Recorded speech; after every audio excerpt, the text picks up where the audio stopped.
വണ്ടിപ്പെരിയാർ ടൗണിൽ മോഷണ പരമ്പര. ന്യൂ പാണ്ഡ്യൻ സ്റ്റോർ സ്ഥിതി ചെയ്യുന്ന മാർക്കറ്റിനുള്ളിൽ 3 കടകളാണ് മോഷ്ടാവ് കുത്തി തുറന്നത്. ഇതിൽ കോഴി വ്യാപാര സ്ഥാപനത്തിൽ നിന്നും 8000 രൂപയും അപഹരിച്ചു. പോലീസും ഫിംഗർ പ്രിന്റ് വിദഗ്ധരും സ്ഥലത്തെത്തി പരിശോധനകൾ നടത്തി.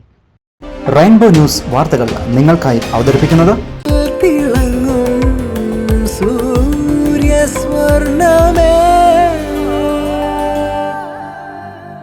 പ്രിയപ്പെട്ടവരുടെ സന്തോഷം പരിശുദ്ധമായ പൊന്നിലൂടെ കെജിസ് ജ്വല്ലറി, കോട്ടയം കട സിൻസ് 1950. രാവിലെ വ്യാപാര സ്ഥാപനം തുറക്കാൻ എത്തിയപ്പോഴാണ് മോഷണം നടന്ന വിവരം സ്ഥാപന ഉടമകൾ അറിയുന്നത്. വണ്ടിപ്പെരിയാർ ന്യൂ പാണ്ഡ്യൻ സ്റ്റോർ മാർക്കറ്റിനുള്ളിലെ പാണ്ഡ്യൻ സ്റ്റോർ വക പച്ചക്കറി കടയിലും തൊട്ടടുത്തുള്ള ഉണക്കമീൻ കടയിലും ഇതോടൊപ്പം ഇവിടെ പ്രവർത്തിച്ചു വരുന്ന കോഴി വ്യാപാര സ്ഥാപനത്തിലുമാണ് മോഷ്ടാവ് പൂട്ടുതകർത്ത് അകത്ത് കയറിയത്.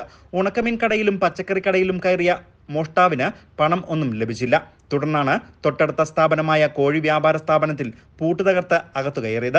ഇവിടെയുണ്ടായിരുന്ന ഡ്രോമേഷ തകർത്ത് ഇതിലുണ്ടായിരുന്ന 8000 രൂപയും മോഷ്ടാവ് അപഹരിച്ചു. തുടർന്ന് വ്യാപാരികൾ വണ്ടിപ്പെരിയാർ പോലീസിൽ വിവരമറിയിക്കുകയും സബ് ഇൻസ്പെക്ടറുടെ നേതൃത്വത്തിലുള്ള പോലീസ് സംഘം സ്ഥലത്തെത്തി പരിശോധനകൾ നടത്തുകയും ചെയ്തു.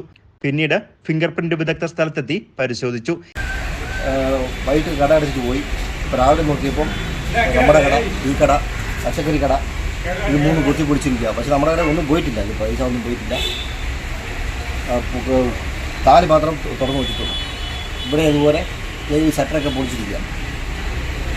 ഇതിനിടയിൽ പച്ചക്കറിക്കടയിലെ CCTV ക്യാമറയിൽ മോഷ്ടാവിന്റെ ദൃശ്യങ്ങൾ പതിഞ്ഞുവെങ്കിലും മുഖംമൂടി ധരിച്ചാണ് മോഷ്ടാവ് അകത്ത് കയറിയത്. ഇതുകൊണ്ട് തന്നെ ആളെ വ്യക്തമാക്കാൻ കഴിഞ്ഞിട്ടില്ല. പോലീസ് സംഭവത്തിൽ കേസെടുത്ത് അന്വേഷണം നടത്തി വരികയാണ്.